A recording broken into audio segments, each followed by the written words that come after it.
dalam kehidupan dia, dan dia rasa penceritaan tu tak terhenti dalam satu surah, sebab mereka sangat-sangat memahami ayat-ayat Allah Ta'ala.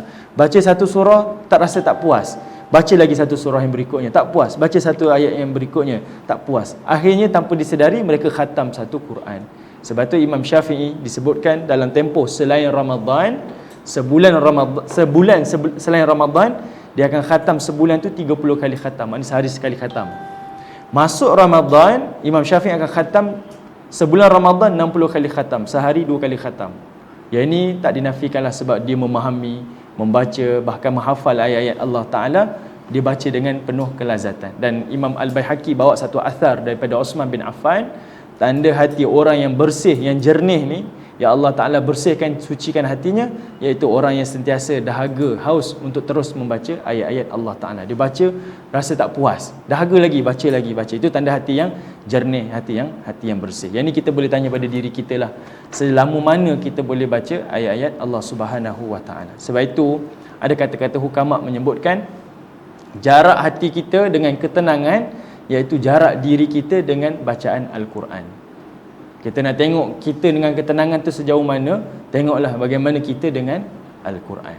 Okay? Sentiasa dampingi Quran, baca Al-Quran. Sebab itu bila Allah cerita tentang surah At-Takwir, yang kita dah sentuh dah, 12 suasana kiamat, yang kita dah sentuh pada minggu lalu, pada fasa yang kedua ni, yang kita akan sentuh selepas ini, Allah Ta'ala bercerita berkaitan tentang Al-Quran. Sebab fasa yang pertama At-Takwir ni mungkin dah mendatangkan kegerunan bagi orang yang betul-betul memahami ayat Allah. Macam mana matahari Allah Ta'ala akan padamkan cahayanya, lipat. Macam mana langit runtuh, bintang-bintang berguguran, jadi meteor dekat bumi ni, hancur. Lautan menjadi minyak, berapi, menghancurkan keseluruhan bumi ni. Kemudian ada tiupan sangkakala, manusia dibangkitkan dan sebagainya. Kemudian Allah Ta'ala terus tukar topik, cerita tentang Al-Quran. Rupa-rupanya Allah Ta'ala nak bagi tahu, sumber ketenangan kehidupan kamu datang daripada Quran. Dia bukan menenangkan kamu dunia, tapi menjadi penyelamat kepada kamu dekat akhirat. Itu antara transit pertukaran di antara cerita permulaan ni dengan cerita kiamat, dengan fasa yang kedua, cerita berkaitan tentang Al-Quran. Okey, ini antaralah. Baik, boleh tuan-tuan, puan-puan yang dirahmati oleh Allah, ini permulaan mukadimah kita supaya kita nampak secara luas apa yang Allah Ta'ala nak sampaikan melalui mesejnya. Okey, jelas Baik, ada soalan ke? Boleh. Kita dah sentuh dah 13 ayat yang pertama ni daripada surah At-Takwir. Ni cerita tentang 12 fenomena kiamat. 1 hingga 6 ayat. Ayat pertama, ayat 6, itu cerita tentang 6 perkara yang berlaku pada selepas tiupan sangkakala yang pertama. Maknanya tiupan sangkakala pertama tiup saja, mati, semua mati. Dan masa tu bumi ni bertukarlah macam-macam. Langit matahari digulungkan, bintang-bintang berguguran, gunung-gunung akan berterbangan, kemudian haiwan-haiwan unta-unta yang bunting akan ditinggalkan, haiwan-haiwan yang liar ni akan dikumpulkan, dan lautan akan berapi. Okey. Kemudian ayat 7 sampai 13, ini 6 lagi peristiwa berlaku selepas tiupan sangkakala yang kedua. Maknanya tiup lagi sekali tuan-tuan, semua manusia akan dibangkitkan. Sebab itu dimulakan dengan wa idzan nufusu zuwijat, apabila roh-roh itu akan dipertemukan. Di sini saya sebut pada minggu lalu ada 2. Pertama, dipertemukan dengan jasadnya semula. Kita mati tinggalkan jasad, kita bangkit nanti akan dijumpakan dengan jasad kita semula. Kita ni mati nanti, yang tinggal, yang takkan hancur, iaitu kita punya ni tulang belakang ni. Di hujungnya, di bawah sekali tu ada satu, dipanggil tulang ekor. Dalam bahasa Arab Nabi sebut sebagai ajabu dzamb. Ni tanyalah Haji boleh tanya dengan anak yang doktor tu, betul ke ada tulang ekor tu yang tak boleh hancur? Sebab identiti kita kalau yang luar ni cap jari kan, tapi dari sudut biologi dalaman kita, dari tulang ekor tu, dia takkan hancur. Macam mana pun dia takkan hancur. Itu kita punya identiti. Dan dia akan hidup, dan dia akan susun balik semula anggota tulang belulang kita semula pada hari kebangkitan. Kemudian Allah Ta'ala cerita tentang anak-anak perempuan yang mati dibunuh oleh tulang sulbi lain. Tulang sulbi, tulang tongking. Tulang tongking. Dia tulang belakang tu di hujung sekali, bawah sekali. Dipanggil ekor tu, ajabuz dzamb. Okey. Kemudian ayat Allah Taala cerita nanti bayi-bayi wanita akan ditanya, kenapa kamu dibunuh, apa dosa kamu. Kemudian Allah Taala kata wa idzas suhufu nusyirat, dan kamu punya buku-buku amalan kamu akan dihamparkan. Maknanya terbentang luas, punya banyak amalan kita, yang kecil yang besar semuanya tercatat dengan amanah. Kemudian kata Allah wa idzas samaa'u kushitat, dan langit ni akan dicabutkan oleh Allah Subhanahu wa taala. Wa idzal jahimu su'irat, dan apabila api neraka itu akan dinyalakan oleh Allah Taala. Nyala api neraka ni kata Al-Qatadah, dia kata apa? Dia ada dua. Pertama, dia bernyala kerana dosa-dosa manusia. Kedua, dia akan menyala kerana kemarahan daripada Allah Taala. Okey. Kemudian wa idzal jannatul uzlifat, dan mana syurga itu akan didekatkan kepada orang-orang yang soleh. Okey, ini dah berlaku dah 6 peristiwa yang berlaku selepas tiupan sangkakala yang kedua. Ini 12 lah cerita Allah Taala. Manakala ayat yang ke-14 ini adalah jawabul qasam. Jawabul qasam di sini tuan-tuan, dia adalah jawabul qasam kepada ayat sumpahan selepas itu. Saya minta maaf, mungkin tuan-tuan pening mana lah Ustaz ni cerita kan. Sebab saya bercerita pun saya rasa macam laju kan. Okey. Baik, sebab yang ni bilang kaji je. Ni bilang kaji je. Yang ini kita nak masuk ni. Okey, kalau laju bagi kita laju, kalau perlahan kita perlahan Okey. Ayat 14 ni dikenali sebagai jawabul qasam, intipati sumpahan. Bila orang bersumpah demi Allah, itu namanya sumpahan. Saya tak menipu, itu namanya intipati sumpah. Kenapa saya bersumpah? Sebab saya nak cakap saya tak menipu. Macam itulah. Jadi ayat 14 ni jawabul qasam, intipati sumpahan. Sumpahan dia dekat mana? 12 ayat yang pertama tu bukan sumpahan, itu peristiwa. Sebab tu dimulakan dengan idza, bukan kalimah wa. Wa kan sebenarnya wadduha, wa tu demi bersumpah kan, ataupun aqsamu, aku bersumpah. Tapi di sini tak ada. Dekat mana ayat sumpahan dia? Tuan-tuan tengok ayat berikutnya, iaitu ayat 15. Allah bersumpah daripada ayat 15 sampai ayat 18. Maknanya didahulukan intipati sumpahan, baru diikuti dengan sumpahan. Kenapa Allah terbalikkan tuan-tuan? Selalunya bersumpah dulu, baru bagi tahu apa yang disumpahkan kan. Sebab di sini nak menunjukkan, nak menarik perhatian orang-orang Quraisy, musyrikin Quraisy. Okay, nak tarik perhatian mereka. Kadang-kadang tukar ayat ni bukan apa, adalah untuk tarik perhatian. Ayat tu macam pelik. Kenapa pelik? Macam tu. Samalah saya sebut pada tuan-tuan, pada ayat 1 surah Takwir, Allah Ta'ala sebut idza syamsu kuwirat. Dalam bahasa kita, ini ayat pasif, dia bukan ayat aktif. Apabila matahari digulungkan oleh Allah. Digulungkan. Allah Ta'ala tak sebut Allah yang menggulungkan matahari, sebab ada sebab-sebab dia. Antaranya Allah sengaja tak sebut nama dia kerana ayat ni ditujukan kepada orang Mekah yang tak beriman pada Allah. Kalau Allah sebut nama Allah, dia tak beriman, buat apa cerita nak? Allah Ta'ala kata ni fenomena yang akan berlaku pada akhir nanti. Matahari akan digulungkan, akan dihilangkan cahaya dia. Okey, itu dari sudut tata bahasa lah. Okey, sekarang ni sebelum masuk ayat 14 tuan-tuan, cuba tengok dulu ayat-ayat sumpahan pada ayat 15. Nanti kita akan tengok ayat 14. Tengok ayat 15, 16, 17, 18. Ada 4 ayat sumpahan di sini. Dan sumpahan ni Allah Ta'ala mulakan dengan kalimah fala uqsimu bil khunnas, dan aku benar-benar bersumpah bil khunnas, dengan bintang-bintang. Al khunnas adalah nama bintang. Punya banyak orang Arab ni nama bintang tuan-tuan. Ada nama khunnas, al kawakib, al najam kan, al masabih, macam-macam. Al buruj, at tariq, macam-macam nama. Al jawaril kunnas, dan demi bintang ini yang berjalan dan hilang dan beredar dan terbenam. Wal laili iza as'as, dan demi malam apabila hilang malamnya. Was subhi iza tanafas, dan apabila waktu pagi yang menyingsing. Okey, 4 ayat sumpahan. Bila Allah Ta'ala bersumpah dengan 4 perkara ni tuan-tuan. Okey, sebelum tu, ni saya tak detailkan lagi ni baru secara literal. Ni semua objek-objek makhluk Allah yang kita boleh nampak. Macam mana bintang-bintang bergerak dan sebagainya, macam mana malam yang bergerak, macam mana siang bergerak. Kemudian Allah Ta'ala kata apa? Alimat, tengok ayat 14. Alimat nafsum ma ahdarat.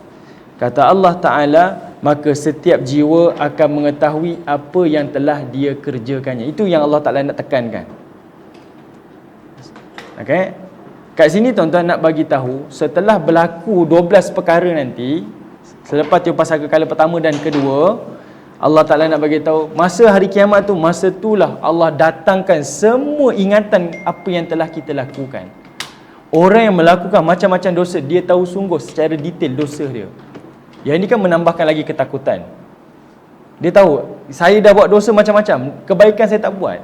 Sekarang ni kita tak rasa bersalah sebab kita, Allah lupakan dosa kita.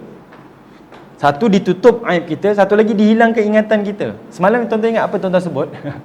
Tak ingat kita. Apa yang kita janji dengan anak tak ingat. Apa yang kita makan pun kita tak ingat. Ingat-ingat dah apa yang saya makan semalam. Minggu lepas apa yang kita belajar, tak ingat dah. Semalam Dr. Azharuddin kata apa ya? Oh, tak ingat belaka dah. Kan? Kita hari ini rasa tenang, tak rasa apa-apa sebab kita dilupakan. Tapi hari kiamat Allah ingatkan kembali. Masa tu kita dah tahu dah, kita dah dibangkitkan dengan golongan mana, sama ada orang-orang yang baik ataupun orang-orang yang tak baik. Satu lagi, kita tahu apa yang kita dah buat, sama ada amal baik ataupun amal tak baik secara detail. Ingat sungguh. Itu menambahkan lagi ketakutan. Apatah lagi dibangkitkan dalam keadaan-keadaan yang berbagai rupa. Kan Nabi sebut dalam satu hadis, manusia bangkit nanti 3 keadaan. Pertama, ada yang berjalan daripada kubur ke mahsyar dengan kaki dia. Kedua, berjalan daripada kubur ke mahsyar dengan tangan dia. Yang ketiga, berjalan daripada kuburnya ke mahsyar. Yang ini semua menambahkan lagi ketakutan. Belum hisab, tapi ini adalah azab. Azab sebelum hisab. Ini Allah Ta'ala datangkan perasaan tu. Yang ini manusia dah bergelora dah. Jantung dia dah tak boleh nak cakap apa dah. Sebab itu, tak ada orang yang akan perhatikan aib orang lain. Kan semua dalam keadaan bertelanjang, tidak berpakaian, tidak bersunat, berkasut dan sebagainya. Sebab masing-masing dah tak peduli orang lain. Masing-masing hanya fokus apa keputusan nasib saya selepas ini. Okay? Kita dah fikir macam-macam tuan-tuan. Sebab kita nampak apa yang kita sebut secara detail, apa yang saya katakan. Sebab itu, faman ya'mal mithqala dzarratin khairan yarah. Siapa yang melakukan kebaikan, Allah perlihatkan balasan dia. Siapa yang melakukan kejahatan, Allah perlihatkan azab dia. Dia dah nampak dah secara detail apa yang dia akan terima. Setiap yang dia buat tu dia akan nampak. Masa tu datang penyesalan. La ilaha illallah, kenapalah dulu kelasnya hanya seminggu sekali, kenapa tak setiap hari? Kenapalah saya dulu tahajud sejam, kenapa tak 6 jam saya buat? Dia akan datang penyesalan demi penyesalan. Sebab ketakutan masa tu, aliman nafsum ma ahdarat. Maksud manusia tahu belaka dah apa yang akan dia terima. Okey? Baik. Okey, kita masuk ayat 15, 16, 17, 18. Di sini tuan-tuan ada sebab-sebab kenapa Allah bersumpah dengan bintang. Okey? Allah Taala boleh memilih kalimah-kalimah yang lain, tapi Allah Taala kaitkan sumpahan dengan bintang, kemudian diikuti dengan cerita ayat 19. Innahu laqaulu rasulin karim. Cerita tentang malaikat Jibril. Baik. Pertama yang tuan-tuan kena tahu, ayat ini adalah kita istilahkan sebagai templak Allah kepada orang-orang musyrikin Quraisy. Mereka duduk dekat tanah haram, bersyariat dengan syariat Nabi Ibrahim, tapi mereka menokok tambah. Yang ini datang daripada Amr bin Luhai. Kalau tuan-tuan ingat dalam sirah, Amr bin Luhai ni orang yang pertama membawa berhala masuk ke kota Mekah. Okey? Macam mana berhala ni datang tuan-tuan? Amr bin Luhai ni dia tak silap saya dia macam orang besar lah, mungkin kota kampung kot. Jadi dia ni jatuh sakit. Bila dia sakit, orang-orang Mekah ni nasihatkan dia. Dia berlaku sebelum zaman Nabi. Orang lama ni. Dia nasihat kepada Amr bin Luhai, kamu pergi ke Syam, pergi berubat dekat sana. Macam kita lah duduk kat sini, pergi berubat dekat Patani tu, dekat sepada Siam tu. Ni ada bomo-bomo power ni, pergi jumpa dia. Amr bin Luhai ni pun pergi. Pergi diubati dekat sana, sembuh. Tapi tempat yang dia sihat tu, dia tengok banyak berhala dekat Syam ni. Ini semua bekas-bekas jajahan Rom dan sebagainya kan. Banyak berhala ni. Kemudian diterangkanlah, ini berhala sekian-sekian, ini berhala sekian-sekian. Asalnya daripada dewa-dewa ataupun nabi-nabi terdahulu, orang-orang soleh terdahulu. Dia detailkanlah ni sifat-sifat sekian-sekian. Okey, ni berhala musim panas. Ni berhala musim sejuk. Ada ke? Saya tak tahulah, saya tambah-tambah je kan. Tapi nak bagi tahu macam tu kepercayaan sebab banyak sangat. Ni berhala kekayaan, ni berhala sekian-sekian. Ni berhala musim durian ke? Ni berhala musim cuti sekolah. Contohlah ni dia Jadi Amru bin Luhai ni tengok bagus juga ni, ambil satu berhala, bawa masuk kota Mekah dan diletakkan betul-betul di hadapan Kaabah. Bila dia buat macam tu tuan-tuan, dan orang Mekah tengok dia balik dalam keadaan sembuh, jadi masing-masing pakat, ni benda betul kot. Ni datangnya talbis iblis. Sebab mula-mula mereka sujud di hadapan Kaabah, beribadah di Kaabah, tak nampak Tuhan tu. Iblis datang bisik, kamu nak beribadah, nak nampak Tuhan, lebih feel, rasa tu, nampak ada berhala ni, nampaklah ada telinga berhala, nampak Tuhan tu macam mendengar, ada tangan, ada kaki. Ini orang yang gunakan akal, tak menggunakan syariat. Okey, jadi bermulalah disusunlah berhala-berhala, setiap orang datang bawa berhalanya, jadilah 300 lebih berhala yang berhampiran dengan Kaabah. Okey, baik. Jadi salah satu kesyirikan yang dilakukan oleh Quraisy ni bukan sekadar syirik kepada Allah, tapi mereka percaya dengan perkara-perkara tahyul. Antara yang Allah Ta'ala sebutkan awal ni, iaitu tentang dia punya budaya, dia percaya kepada perkara sial, iaitu ada anak perempuan, ini adalah kemiskinan dan ini adalah aib kepada keluarga. Okay, yang Allah Ta'ala sebut sebelum ni kan, ada cerita itu kan. Dia saya sebutkan budaya Quraisy ni dan sirah, bukan saya tambah ya. Isteri nak bersalin, kalau kita dalam labor room, suami dah gali dah lubang, lahir sahaja anak tu terus masuk dalam lubang, tak cakap banyak dah, tak disusukan dan sebagainya, terus masuk ke dalam lubang. Okey, terus masuk dalam lubang dan ditanam hidup-hidup. Ini kepercayaan mereka pada zaman tersebut. Dan sengaja Allah Ta'ala sumpah dengan bintang-bintang ni sebab mereka percaya dengan bintang-bintang. Dia tilik nasib mereka melalui bintang-bintang. Dan mereka gunakan kahin, bomoh-bomoh, nujum-nujum ni. Sebab tu nujum ni datang daripada bahasa Arab. Nujum ni kan daripada kalimah an-najmu, bintang. Nujum ni bintang. Dia tilik bintang tu, jadi menilik nasib mereka. Jadi Allah tempelak orang-orang Quraisy, fala uqsimu bil khunnas, aku benar-benar bersumpah dengan bintang. Al khunnas, al kunnas, ini nama-nama bintang nama-nama bintang yang Quraisy bagi. Sebab setiap bintang ni dia ada fungsi dia, ada nasib dia. Bintang sekian nasib dia macam ni, kerjaya dia macam ni, masa depan dia macam ni. Dia bagi-bagi nama bintang tu. Jadi kata Allah, aku benar-benar bersumpah dengan bintang-bintang. Kenapa Allah bersumpah? Artinya orang dahulu, zaman Arab, zaman Nabi, dalam syair mereka, kalau disumpah, sesuatu yang bersumpah tu, dia akan bersumpah dengan sesuatu yang dia miliki dan dia kuasai. Orang Arab, kalau syair mereka, dia akan bersumpah dengan nama-nama isteri dia, dengan nama-nama anak-anak dia. Artinya yang bersyair tu, dia menguasai isteri dan anak-anak dia. Dia tak akan bersumpah dengan sesuatu yang dia tak memiliki. Sebab itu bila Allah kata, aku bersumpah dengan bintang, artinya ayat ni Allah lebih menguasai bintang. Wadduha, Allah yang menguasai waktu duha. Orang Quraisy dengar terkejut. Ni bukan kalam Muhammad, ni kalam Tuhan. Sebab siapa Muhammad yang kata dia menguasai waktu duha, yang menguasai waktu fajar, menguasai waktu subuh dan sebagainya. Jadi ayat ni bintang. Aku menguasai waktu bintang. Kalau kamu rasa bintang itu, kamu tilik nasib kamu melalui bintang, aku Tuhan yang menguasai bintang tu. Nasib kamu, mudarat dan manfaat kamu datang daripada aku, bukan daripada bintang-bintang. Al-Jawaril Kunnas. Al-Jawar maknanya bintang yang beredar, dia berpusing dekat orbit dia. Al-Kunnas, dan bintang itu terbenam, hilang. Allah Ta'ala kata, kalau kahin ni, bomoh-bomoh ni, dia bersumpah tilik dengan bintang, macam mana nak kata bintang ni kejap ada, kejap tak ada? Kan? Kalau bintang tu tak ada, apa yang bomoh ni cakap? Sudah tentu dia adalah satu pembohongan, penipuan lah. Kan? Sebab bila dia menilik, dia akan kata, saya nampak bintang tu bercahaya sekian-sekian, nasib kamu macam ni. Habis kalau bintang tu tak ada, apa dia cakap? Dia akan reka ilmu baru. Sebab itu bomoh-bomoh ni, dia akan gunakan syaitan ataupun jin untuk dapatkan maklumat daripada langit. Okay? Dapatkan maklumat. Tapi Allah Ta'ala nak bagi tahu, bintang-bintang ni adalah bukan sumber maklumat, ilmu-ilmu ghaib kepada kahin ni, bomoh-bomoh ni. Tetapi bintang fungsinya adalah sebagai merejam bagi jin-jin yang dapat maklumat. Allah Ta'ala sebut dalam Quran, وَلَقَدْ زَيَّنَّا السَّمَاءَ الدُّنْيَا بِمَصَابِحَ وَجَعَلْنَاهَا رُجُومًا لِلشَّيَاطِينَ. Kami hias langit bumi ni dengan bintang-bintang. Dan bintang tu fungsinya untuk merejam syaitan-syaitan ni, jin-jin yang ambil cuit-cuit maklumat daripada langit ni. Macam mana kamu nak kata bomoh-bomoh ni dapat maklumat daripada bintang, sedangkan bintang tu adalah alat rejam dia, alat yang membunuh jin-jin ni. Dua je, sama ada bomoh tu menipu ataupun bomoh tu telah ditipu dengan jin. Itu je. Allah Ta'ala nak bagi tahu maklumat, mesej kepada orang-orang Quraisy. Kamu jangan percaya benda-benda khurafat ini, tilik-tilik nasib, sebab maklumat itu adalah tidak benar sama sekali. Wal laili idza as'as, dan demi malam apabila meninggalkan gelapnya. Was subhi idza tanaffas, dan subuh apabila dia bernafas.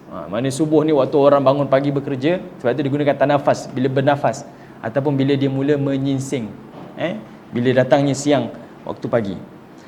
Baik, ini Allah Ta'ala bersumpah demi malam dan juga demi siang. Kenapa Allah Ta'ala bersumpah demi siang dan juga demi malam? Dia ada dua tafsiran di sini. Pertama, Allah Ta'ala nak bagi tahu, bukan sekadar bintang ni akan beredar, akan tidak ada. Macam mana pula bila datangnya siang nanti? Kahin ni, bomoh ni akan cakap apa pula tentang nasib kamu? Okey, waktu siang ni tak nampak bintang. Macam mana dia tilik nasib kamu? Sudah tentu itu datangnya daripada pembohongan, rekaan-rekaan dia. Okey, boleh boleh faham kan? Dalam masa yang sama tuan-tuan, ayat 17 dan ayat yang ke-17 dan 18 ni dia ada kaitan dengan ayat 19. Bila Allah Ta'ala katakan, innahu laqaulu rasulin karim, sesungguhnya firman Allah, Quran itu, rasulin karim, diutuskan, dibawa oleh rasulin karim, utusan yang mulia, merujuk kepada Jibril alaihissalam. Allah Ta'ala nak kata apa? Kahin pembohong, maklumat dia, cerita dia bohong belaka. Dia tilik bintang, bintang ni Allah yang kuasai, dan bintang ni ada siang, ada malam dia hilang. Ada masa dia ada masa dia hilang. Tapi kalau kamu nak dapat maklumat yang benar, cerita ghaib, ni Quran cerita dia. Dia datang daripada Jibril yang mulia. Okey. Maklumat daripada bomoh tadi tentang bintang itu bohong belaka. Maklumat yang sahih adalah daripada Rasulin Karim ni, datang daripada Jibril yang mulia. Tuan-tuan nampak related dia? Tuan-tuan nampak kaitan dia? Boleh? Laju sangat ke? Jelas ke? Nampak kan? Dan saya ulang lagi sekali tuan-tuan, saya minta maaf ayat dia berpusing-pusing, dia sebab dia kaitan dia sangat rapat. Bila Allah Ta'ala kata wal laili idza as'as, demi malam, dan juga wasubhi, demi siang, Allah Ta'ala nak bagi tahu begitulah antara maklumat daripada Quran dan juga maklumat daripada bomoh. Yang mana maklumat bomoh ni gelap hitam dia seperti mana malam, manakala maklumat daripada Quran ni siang cerah seperti siang. Okey, sebab itu diulang wal laili idza as'as was-subhi idza tanaffas. Boleh tuan-tuan? Boleh. Okey. Rasulin Karim di sini bukan merujuk kepada Rasulullah, tapi merujuk kepada utusan Allah yang bernama Jibril alaihissalam. Yang mana Jibril ni Allah Ta'ala sebut dia adalah Karim. Dia adalah Jibril, makhluk Allah yang terpuji, yang mulia di sisi Allah Subhanahu Wa Ta'ala. Allah angkat darjat dia kerana dia bertugas sebagai penghantar wahyu. Sebab itu para ulama menyebutkan sesiapa yang ada terkena tempias Quran, maka dia akan dimuliakan oleh Allah. Quran turun di Mekah. Mekah mulia berbanding kota-kota bandar-bandar yang ada dekat dunia. Quran turun pada malam Lailatul Qadar. Lailatul Qadar lebih baik daripada malam-malam yang ada selama 365 hari ini. Itu malam yang paling terbaik, iaitu malam Lailatul Qadar. Apa lagi? Lailatul Qadar turun pada bulan Ramadan. Ramadan lebih mulia daripada 11 bulan yang berbaki. Quran turun pada Nabi SAW. Nabi SAW menjadi Nabi yang lebih mulia daripada para Nabi yang lain. Dan Quran dibawa oleh Jibril. Jibril menjadi mulia berbanding dengan para malaikat yang lain. Malaikat kan ramai. 70,000 malaikat tawaf di Baitul Ma'mur. Setiap hari 70,000 akan masuk dalam Baitul Ma'mur, tak keluar-keluar. Ulang lagi 70,000. Daripada dahulu tak tahu berapa ramai malaikat. Tapi yang paling mulia Jibril, hanya kerana dia pembawa Al-Quran. Sebab itu para ulama kata setiap yang berkait dan terkena tempias Quran, dia mesti akan Allah muliakan.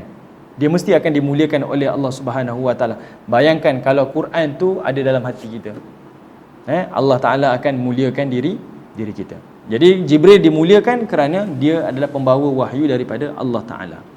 Kemudian Allah Ta'ala kata, Jibril bukan sekadar mulia, dhi quwwah, bahkan dia memiliki kekuatan yang tidak dapat ditandingi oleh sesiapa pun, terutama khususnya kahin, bomoh tadi, dan juga jin-jin yang nak curi maklumat daripada langit. Macam mana kamu kata bomoh tadi dia dapat maklumat daripada langit, sedangkan jin tadi pun tak boleh lepas langit sebab adanya Jibril yang paling kuat di sana. Sebab itu sengaja disebutkan dhi quwwah. Jibril ni memiliki kekuatan. Indadhi, iaitu dia berada di sisi kekuatan arsy makin, di sisi arash yang tetap, yang utuh, yang kukuh tu. Ni Allah Ta'ala nak cerita tentang Jibril alaihissalam. Sangat kuat, sangat teguh kekuatan Jibril alaihissalam.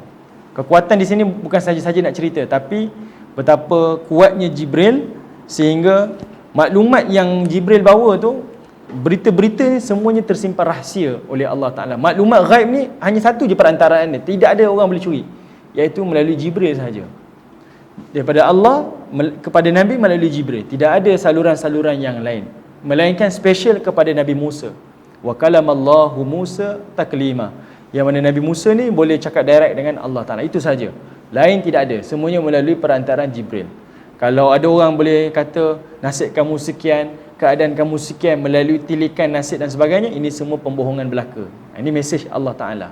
Okay? Mesej daripada Allah Ta'ala. Kemudian Jibril ni tak cukup dengan tu, Allah Ta'ala kata dia adalah muta'. Muta' ni dia ditaati dekat langit tu. Punya banyak malaikat Allah Ta'ala, Jibril dia paling ditaati. Kenapa tuan-tuan? Sebab langit ada penjaga dia. Kalaulah jin-jin ini, kahin-kahin ni, bomoh-bomoh ni tak boleh melepasi malaikat-malaikat yang menjaga langit, apatah lagi nak berjumpa dengan Jibril alaihissalam. Sebab Jibril adalah malaikat yang paling atas, yang paling mulia, yang paling dihormati. Dan dia ada dia punya maknanya malaikat yang mentaati dia lah, yang mengikuti dia. Cerita kedudukan Jibril ni. Kemudian Thamma ni maknanya dia dimuliakan dekat sana, dekat alam malaikat. Amin, dan Jibril itu adalah dipercayai. Okey, sama macam Nabi SAW, yang mana Nabi pun adalah Al-Amin, yang dipercayai. Baik. Kenapa Allah Ta'ala sebut kalimah amin tu di hujung selepas muta'in thamma amin? Jibril ditaati oleh para malaikat, kemudian dia juga adalah yang dipercayai. Para ulama tafsir kata di sini sengaja Allah Ta'ala sebut macam tu sebab sifat manusia, kalau dia ni mulia, kedudukan tinggi, ada pengikut dia pula, ada geng dia, selalunya dia ada perancangan jahat untuk jadi kudeta lah, maknanya nak jatuhkan dia punya orang atasan dia kan. Bila dia ada geng dia mesti ada perasaan yang tidak baik untuk dapatkan satu tempat yang lebih baik kan. Tapi Allah Ta'ala kata tak, tapi tidak pada Jibril. Dia duduk di kedudukan yang amin, dia lagi dipercaya. Allah Ta'ala berikan kedudukan tu ataupun pengiktirafan itu kepada Jibril khusus. Dia adalah yang dipercayai. Di sini juga memberi maksud Quran yang turun daripada Allah kepada Nabi melalui Jibril ni tidak ada tokok tambah walaupun satu huruf, walaupun berbeza baris, tidak ada. Sebab dia di malaikat yang paling mulia dan malaikat yang paling dipercayai. Dia bukan datang daripada kata-kata Jibril, semuanya daripada Allah Ta'ala. Sebab itu, kalau tuan-tuan tengok pada ayat 19, Allah Ta'ala sebut kalimah kaul, Rasulin Karim. Kaul dekat situ adalah perkataan, firman Allah. Allah tak guna kalimah kalam. Kan sama kan? Kaul perkataan, kalam pun perkataan. Tapi kalam ni dalam bahasa Arab perkataan yang keluar daripada mulut ni. Maknanya kita, Kak Shima cakap dengan saya sampaikan kepada Abang Syuaib. Kalam tu saya gunakan bahasa saya faham dan saya sampaikan mesej saya. Tapi kaul, sebiji-sebiji daripada Kak Shima saya keluar saja. Tak ada satu pun pencampuran daripada percakapan saya. Kan ada beza. Ada orang kan dia terima maklumat, dia proses, kemudian dia sampaikan apa yang dia faham. Gunalah bahasa dia kan. Itu kaul, itu kalam. Tapi kaul sebiji-sebiji, masuk keluar. Tak ada satu pun penambahan. Okay? Allah Ta'ala jamin berita daripada bomoh yang menilik bintang tipu belaka. Tapi kalau kamu betul-betul nak dapat cerita ghaib yang benar, ini cerita ghaib yang benar, iaitu melalui Jibril yang mulia lagi dipercayai. Okey, melalui Al-Quran. Baik, ada soalan ke tuan-tuan? Daripada Facebook live kita ada? Tak ada. Okey, silakan.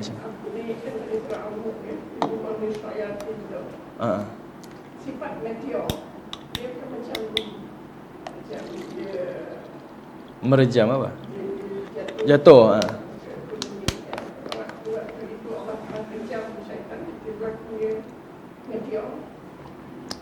Okey. Yang salah, ada satu pandangan ni saya ingat-ingat lupalah. Saya tak berani nak cakap.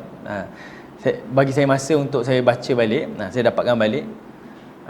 Ada beberapa pandangan lah, pandangan sebab benda tu dah diulas dah. Jadi saya tak berani nak cakap lah. Saya pun lupa-lupa. Tak berani cakap. Okey. InsyaAllah. Nanti kita masuk surah Al-Mulk pun kita boleh sentuh lagi tu. Kan?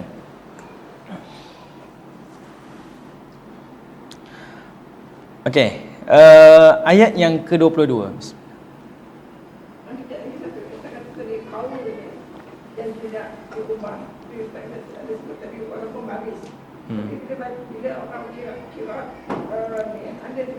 Ya. Okey. Qiraat ni dia akan berubah baris. Dia akan berubah baris ni. Dia sebenarnya macam mana nak kata Okey, contoh dalam bahasa kita lah. Contoh dalam bahasa kita. Contoh saya tulis sekejap. Tak boleh.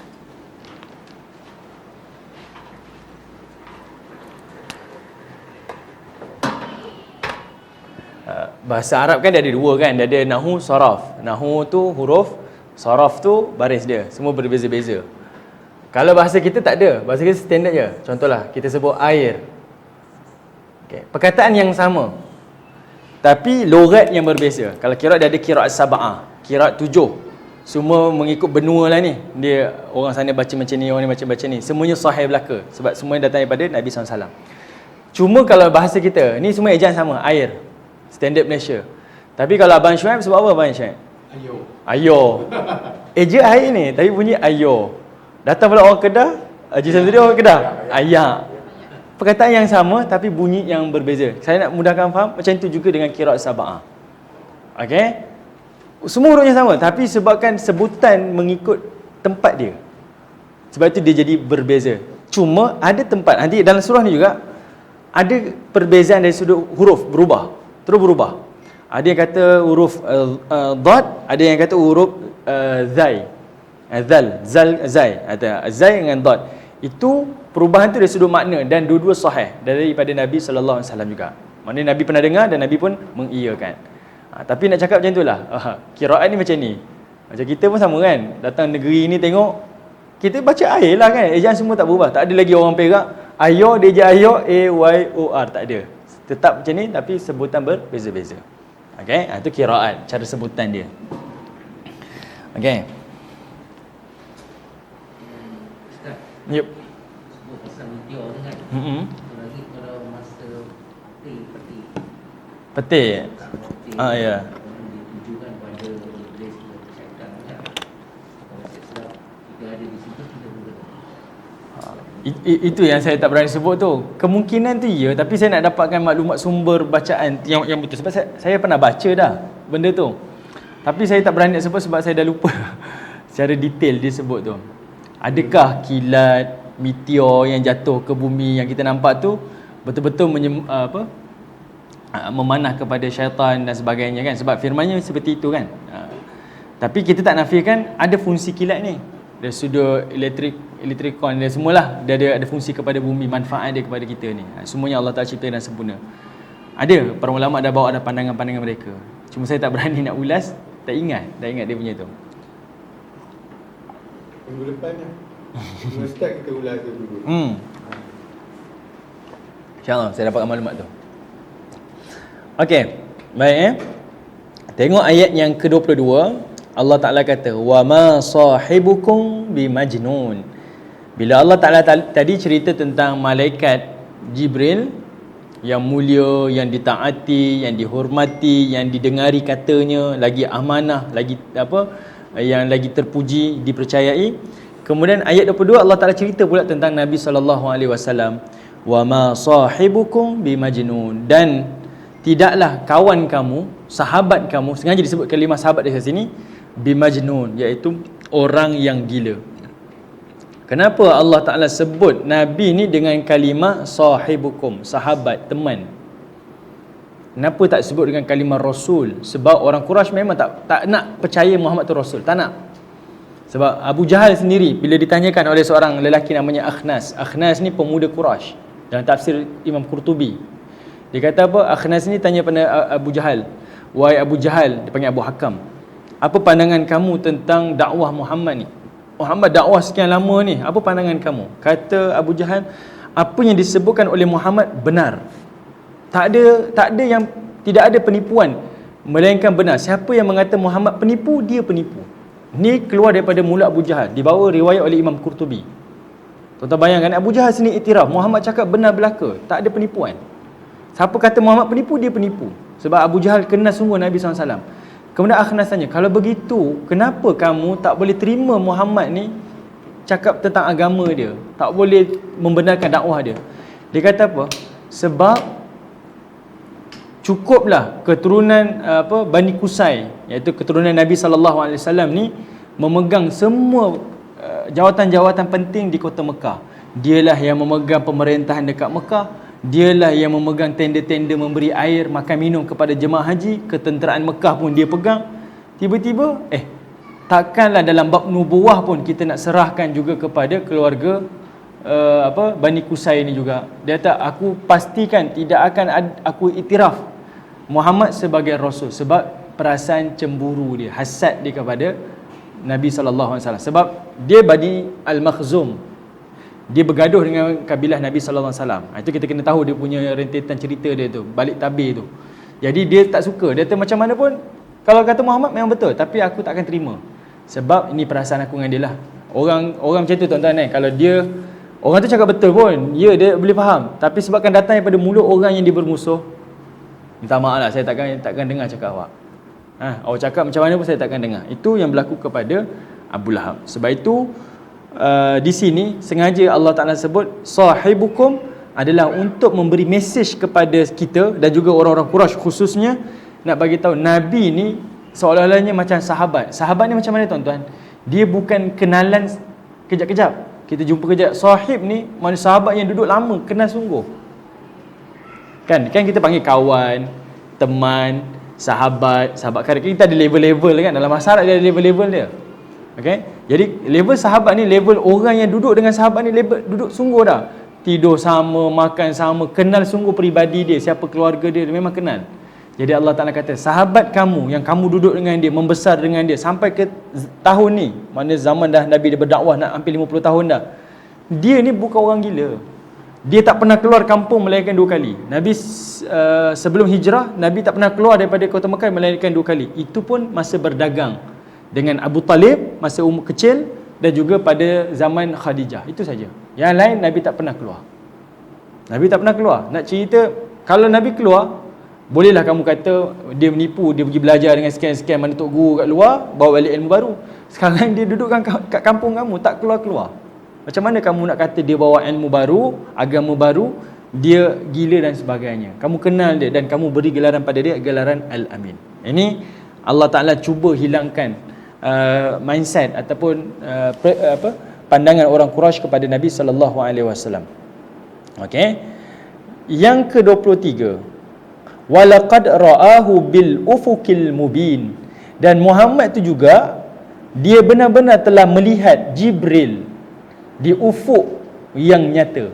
Dalam surah An-Najm memang disebutkan oleh Allah Ta'ala, Nabi pernah tengok zahir badan Jibril ni dengan bentuk yang asal 2 kali. Satu, masa Nabi SAW terima wahyu pertama.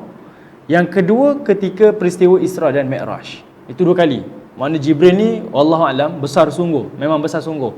Sayapnya, tubuh badannya, kekuatannya memang besar sungguh. Itu sebab mendatangkan ketakutan pada Nabi SAW pada peristiwa yang pertama tu kan, wahyu tu.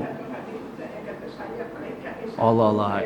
Itu wallahualam, saya pun tak berani nak cakap. Sebenarnya hadis saya. Semalam macam Ustaz Sanusi cakap kan, Itu punya dia sayang. wallahualam, ada saya pernah dengar hadis tu. Cuma kena tanya dengan guru-guru hadis lah, detail cerita tentang sifat malaikat ni. Macam-macam kan, macam-macam besi kita pernah dengar kan. Tapi nak bayangkan memang Jibril tu besar, kuat dan sebagainya lah. Jadi kenapa Allah Ta'ala sebut mula-mula Nabi ni tak gila. Yang kedua, Allah Ta'ala bagi tahu Nabi ni dah jumpa dengan Jibril di ufuk yang paling nyata, dah tengok zahir Jibril dengan jelas. Yang ini adalah untuk lagi sekali tempelak orang Quraisy yang percaya pasal bomoh dan juga bintang-bintang. Macam mana kamu percaya dengan kahin ni? Kahin ni bukan sahabat kamu. Kamu tak duduk dengan dia reka-reka ke, dia membohong ke, apa ke, kamu tak tahu, tapi kamu boleh percaya. Sedangkan yang ni sahabat kamu, duduk dengan kampung kamu percaya dengan dia, kamu panggil dia Al-Amin. Tiba-tiba bila dia sampaikan dakwah, kamu tolak agama dia, kamu tolak apa yang dia sebut, sedangkan dia orang yang paling kamu percayai, yang paling kamu hormati.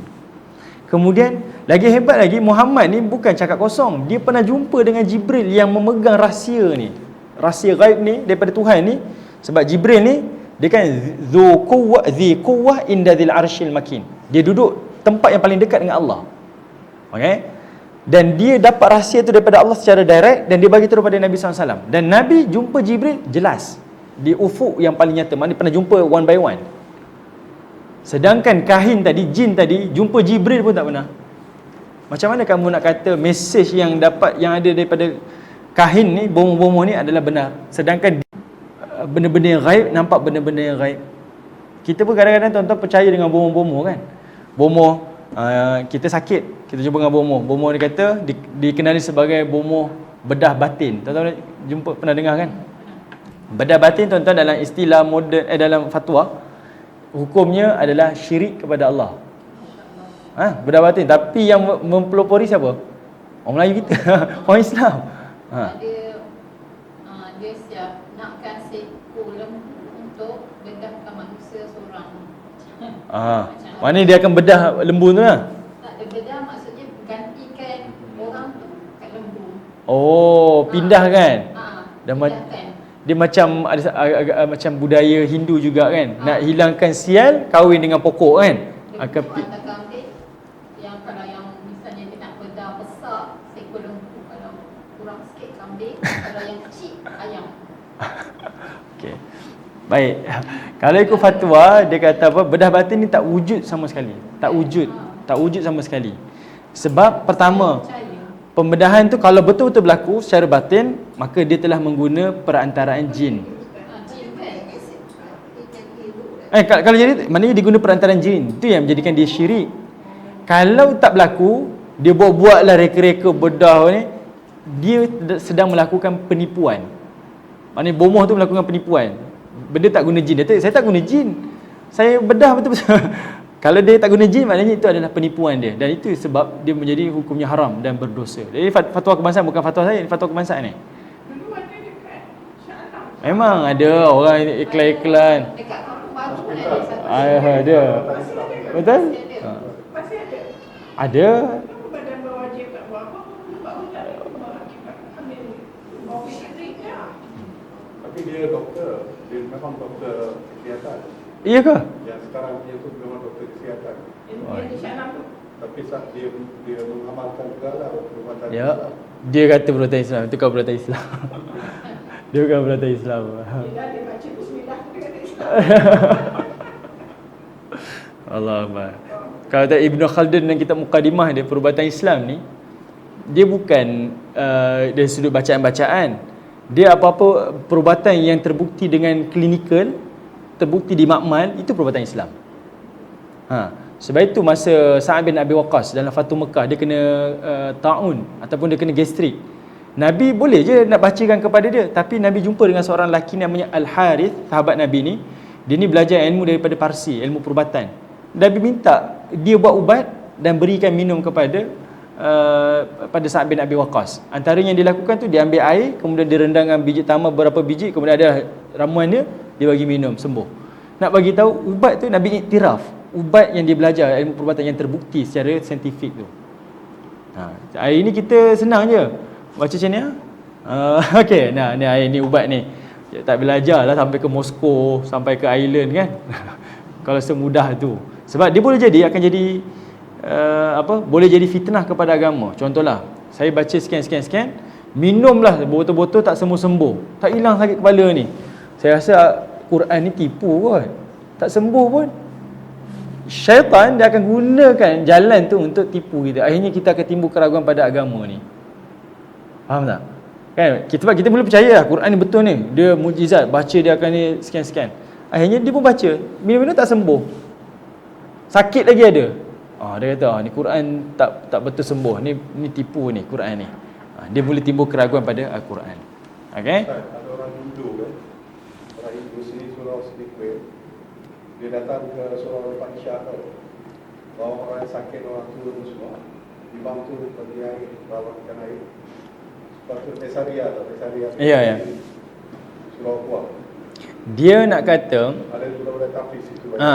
nak kata boleh jadikan Quran ni sebagai syifa, penawar, tapi janganlah kita berpegang terus yang ini. Kena juga cari usaha kepada perkara-perkara yang ini. Tapi biasalah bila kita ni pula terbalik. Kita tak pergi ke perubatan yang saintifik ni, yang klinikal ni, kita terus melompat ke alternatif dan kita kata ini saya punya usaha saya lah, tawakal saya. Sedangkan benda tu tak terbukti pun akan menyembuhkan dari sudut sekian-sekian kan, kajian kan. Melainkan yang dah di hospital klinik ni. Sebab itu kita tak pelik hari ni macam-macam isu. Tuan-tuan tengok sekarang isu VE kan. VE ni kan yang ibu-ibu seluk tu, bukaan tak bukaan tu kan. Dia tak bagi sebab dia kata yang ni semua tak boleh. Kemudian nak bersalin dekat hospital tak bagi. Dia punya modula semua nak bersalin dekat rumah secara fitrah dan sebagainya. Ini semua sebenarnya merosakkan agama, menjadi fitnah pada agama. Agama tak pernah ajar macam tu. Orang agama sepatutnya dia lebih dekat dengan hospital, bukan lebih jauh daripada hospital. Sepatutnya lah. Sebab tu saya tak boleh terima anti-vaksin. Tengok macam-macam fatwa ke dunia, bukan kita je, fatwa dunia. Vaksin tu kena ambil. Tapi bila yang konon-konon dah dekat dengan agama ni, tak percaya dengan vaksin pula. Anti-vaksin pula. Macam-macam. Kalau vaksin tu ada unsur-unsur haram itu tak boleh kan? Kalau ada, dia tak boleh pada andaian. Dan kita tengok kepada hukum.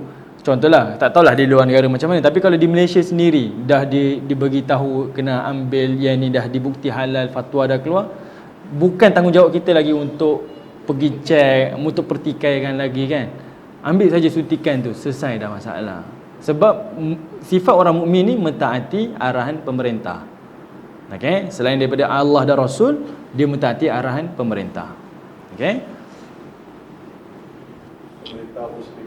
Pemerintah. Pemerintah Muslim. yang amanah, selagi dia tak suruh buat benda maksiat, selagi tu taat kan pada pemerintah. Okey, baik. Ayat yang ke-23 tadi tu untuk menjadi dalil kepada Nabi ni, dia adalah Rasul yang betul-betul dipercayai. Nabi ni dalam masa sama dia juga dapat maklumat ghaib ni daripada malaikat, yang mana dia jumpa Jibril secara jelas, one by one, berbanding dengan kahin tadi, bohong-bohong tadi yang tak pernah jumpa. Ini semua adalah pembohongan-pembohongan daripada pembohong-bohong yang menilik nasib daripada bintang-bintang. Ayat yang ke-24, wama huwa 'alal ghaibi bidanin. Okey, sebelum tu tuan-tuan tengok kalimah bidanin. Bidanin ni ada dua bacaan, dan dua bacaan ni sahih. Ada yang baca bidanin, ada yang baca bizanin. Bizanin. Ada yang tulis Quran bizanin kan? Ni semua dot kan? Dot ni yang paling sahih lah, yang semua dalam mushaf ditulis bidanin. Tapi ada yang tulis bizanin. Zanin dengan dhanin ni maksud yang berbeza, tetapi dua-dua sahih. Okey. Dhanin dekat sini, ini maksudnya kedekut. Dhanin dekat sini maksudnya kedekut. Satu lagi zanin yang tertuduh. Okey. Maknanya tertuduh sebagai pendusta ataupun orang jahat, itu maknanya zanin. Tapi dua-dua ni bacaan sahih. Al-Hafiz Ibn Kathir yang saya baca tafsir dia guna kalimah bizanin, huruf za. Okey. Tapi yang sahih semuanya dad, bidanin. Okey. Sajalah cerita ni termasuk dalam qiraat sab'ah juga. Okey. Baik, apa di sini tuan-tuan? Allah Taala nak bagi tahu Nabi SAW, wa ma huwa 'alal ghaibi bidhanin. Yang mana kata Allah Taala, malaikat itu dia bukanlah orang yang bakhil bercerita tentang hal-hal ghaib. Apa maksud bakhil dekat situ tuan-tuan? Ayalah, apa maksud kedekut kat situ? Apa maksud Allah Taala? Nabi ni bukan orang kedekut cerita pasal ghaib. Dia menyampaikan segala apa yang dia terima. Betul.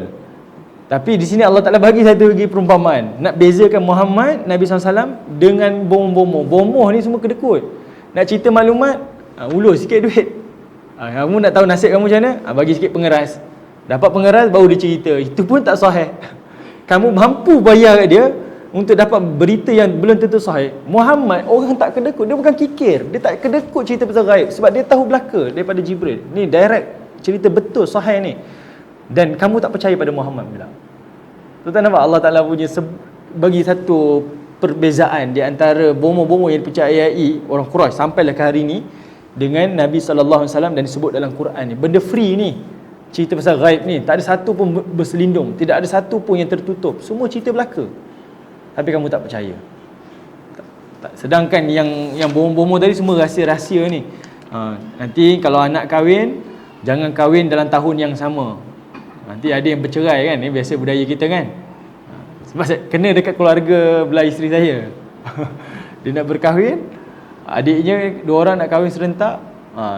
Datang keluarga yang lain pula kata tak boleh ni. Jangan buat serentak. Nanti ada satu yang tak baik dan sebagainya. Dia tak dapat anak lah ni. Tapi saya punya pandangan, bila dia cakap macam tu, yang cakap ni orang tua lah. Saya pun kata, kalau benda tu terjadi betul, bukan sebab nasib tu, bukan sebab nasib, tapi kerana mustajab doa dia sebagai orang tua.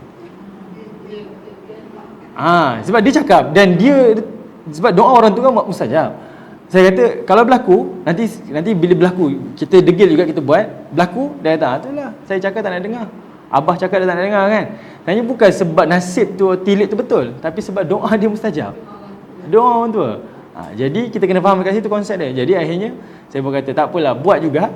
Tapi kita pilih tahun yang beza. Macam mana? Abangnya kahwin bulan 12, adiknya kahwin bulan 1. Okey, tahun beza dah. Tapi majlis sama. Dekatlah sebelah-sebelah je, beza minggu je. Minggu ni kan minggu depan. Tapi nak kono ceridik lah contoh. Tapi nak selamatkan dua pihak.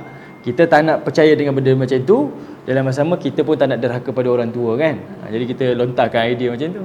Saya dulu Ustaz, sebelah saya dengan adik, sebelah suami, dia dengan adik dia. Dua side, dua couple. Itulah, kita pun dalam masa sama pun sekarang ni kita kena bil hikmah tau. Kita dah ada ilmu nak macam ni, tapi ada masa memang kita berkeras lah kan. Tapi ada masa pun kita raih kan. Contohlah dalam bab saya dulu berkahwin, kita memang tak nak pelamin lah. Okay, sebab ini semua perkara-perkara yang kita tak nak buat. Tapi orang tua kata buatlah, kahwin sekali je, takkan nak kahwin 2 kali. Kita pun tak nak. Kalau orang sekarang kata kahwin 2 kali, boleh juga kahwin 2 kali kan. Tapi kita tak payahlah. Sekali cukup lah kan. Macam mana? Nak buat ke tak nak buat? Saya kata okey lah. Kalau kata nak buat. Tapi nak suruh saya duduk situ tak. Duduk untuk bergambar kenangan-kenangan, okey, kita boleh raikan kan. Tapi kalau nak duduk orang tonton merenjil, itu saya takkan buat. Kita sama-sama raih. Jadi bil hikmah kita punya pendekatan kita. Jangan terlalu keras sebab ada orang dia tahu benda tu betul, tapi kerana cara kita salah, dia bukan tak percaya dengan kita cakap, tapi sebab pendekatan kita tu tegas, akhirnya dia memberontak. Awak cakap apa saya takkan percaya macam tu. Jadi kita kena gunakan pendekatan yang moderate lah, yang boleh berdamai dua-dua tapi kita bukan mengiyakan kesalahan yang dia buat. Okey. Baik, jelas tuan-tuan kalimah bidhanin tu maknanya Nabi ni orang yang tak kedekut, cerita gaib tahu belaka tapi dia tak kedekut, tak ada minta bayaran pun, ceritalah. Sebab itu semuanya tanggungjawab Nabi dan amanah daripada Allah Taala kepada Nabi sallallahu alaihi wasallam. Ayat 25, wa ma huwa biqauli syaitanir rajim. Dan dia juga Nabi sallallahu alaihi wasallam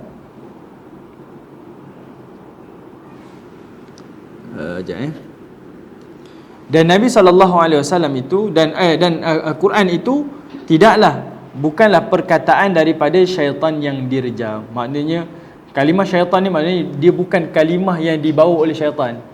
dibawa oleh malaikat yang terpuji, disampaikan oleh Nabi yang terpuji. Dua-dua ni Allah iktiraf orang yang dipercayai di sisi Allah Ta'ala. Allah berikan amanah dan mereka telah jalankan amanah dengan sempurna. Tidak ada penambahan, tidak ada kekurangan. Sangat sempurna. Dan Allah jamin Quran tidak ada campur tangan, sama ada dibawa ataupun Quran ini disampaikan syaitan. Syaitan dekat sini tuan-tuan, dalam masa sama bukan sekadar cerita fizikal syaitan, tapi nak cerita Quran juga dia jauh daripada kesesatan dan perkara-perkara yang tidak benar.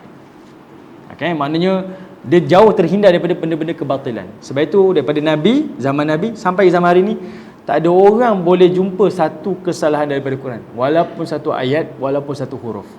Apatah lagi nak cabar Quran, tidak ada orang yang boleh buat. Saya pernah sebut kepada tuan-tuan kan, Quran punya unik tuan-tuan. Zaman Nabi, semua yang duduk zaman Nabi tu orang yang mahir belaka dalam ilmu-ilmu bahasa Arab, ilmu syair. Kan dia gunakan syair ni sebagai angkat dia punya kedudukan dia. Allah datangkan ayat-ayat dalam Quran, datangkan bukti-bukti, datangkan satu ayat-ayat yang sama macam Quran. Kalau kamu mampu, datangkan 10 ayat. Tak mampu, datangkan satu ayat. Kalau kamu kata Quran ni penipuan, pendustaan kalam Muhammad, cuba datangkan ayat yang serupa macam Quran. Daripada zaman Nabi sampai hari ini tak ada orang yang mampu. Bahkan Quran cabar tuan-tuan, bukan satu ayat, bahkan satu huruf pun tak ada orang boleh cabar. Tuan-tuan tengok Quran, Allah datangkan 5 huruf, Kaf, Ha, Ya, Ain, Sad. Ada orang yang berani cabar Quran yang bermula dengan huruf ni? Tak ada. Alif, Lam, Mim, Ra, datang 4 huruf? Tak ada. Alif, Lam, Ra, 3 huruf? Tak ada. Ha, Mim, 2 huruf? Tak ada. Nun, 1 huruf? Tak ada. Satu ayat, 1 huruf. Ada orang berani cabar? Tak ada. Dan sebab itu kalau tuan-tuan tengok, bila Allah Ta'ala mulakan Quran dengan huruf, Alif, Lam, Mim ke Alif, Lam, Ra, ayat berikut tu mesti Allah Ta'ala mulakan cerita dengan Quran. Contoh, Yasin wal Quranil Hakim. Quran kan, Alif, Lam, Mim, Tanzilul Kitab bila raiba fi hudal lil muttaqin. Mesti cerita pasal Quran. Sebab itu cabaran Allah kepada manusia. Kamu kata Quran bohong, okey tak apa, datanglah bukti. Datangkan cabaran yang Quran ni pembohongan, yang kamu boleh cabar lebih daripada tu ayat kamu. Tak ada orang pun. Bukan satu ayat, 1 huruf. Tak ada orang yang berani dapat mencabar Al-Quran. Kumpullah seramai mana manusia pun tidak ada yang menafikan. Fa aina tadhhabun. Ini ayat dia tuan-tuan. Quran kamu kata bohong, Quran kamu tak percaya, kamu nak cabar Quran pun tak ada. Fa aina tadhhabun. Maka nak pergi mana sekarang ni? Kamu nak pergi mana? Pergi di sini tuan-tuan maksudnya ada banyaklah. Antaranya iaitu akal kamu ni tak boleh hadam ke?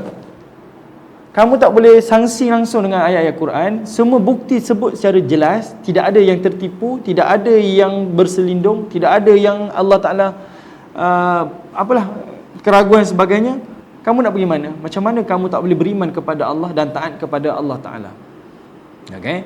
In huwa illa dhikrul lil alamin. Dan kata Allah Subhanahu wa Ta'ala, tidaklah Al-Quran itu melainkan sebagai zikrun, peringatan lil alamin, kepada sekian alam. Ingatan kepada dunia ni dia akan berakhir dan akan menuju kepada alam akhirat. Ni ingatan semua kepada kita ni. Allah ingatkan kita, jangan duduk lama, jangan rasa nak bercita-cita hidup lama dekat dunia. Jangan rasa kamu nak bermaksiat tak ada apa-apa hukuman. Semua ingatan-ingatan daripada Allah, amaran-amaran daripada Allah. Kamu duduk di dunia tak lama. Bukan nak kira 1 malam, 1 pagi, waktu duha pun tak ada. Bahkan masa tu sangat-sangat singkat hidup kamu dekat dunia. Liman syaa minkum an yastaqim. Dan kata Allah Subhanahu wa Ta'ala, Quran itu adalah ingatan kepada seluruh alam bagi sesiapa di antara manusia yang ingin menempuh jalan yang lurus, nak kembali kepada Allah di jalan yang benar. Okey, wa man tasyauna illa an yasha Allah rabbul alamin.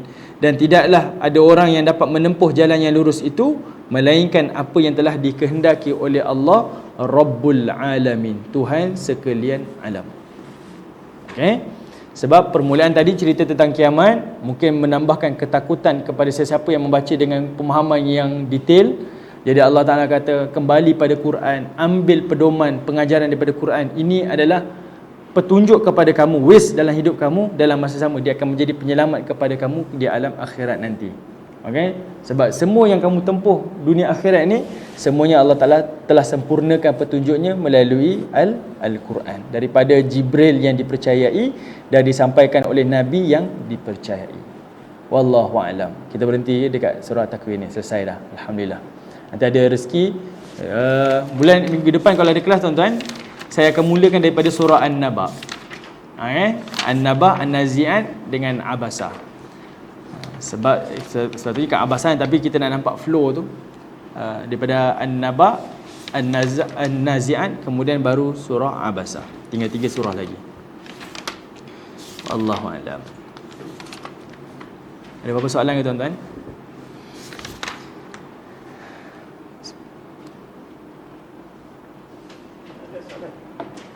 Tak ada. Kat live tak ada.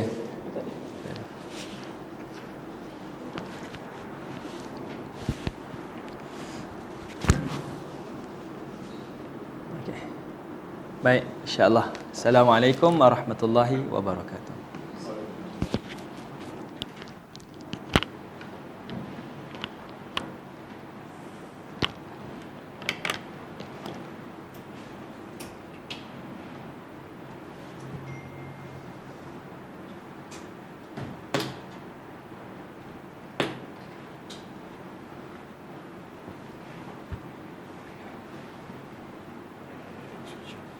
Ada.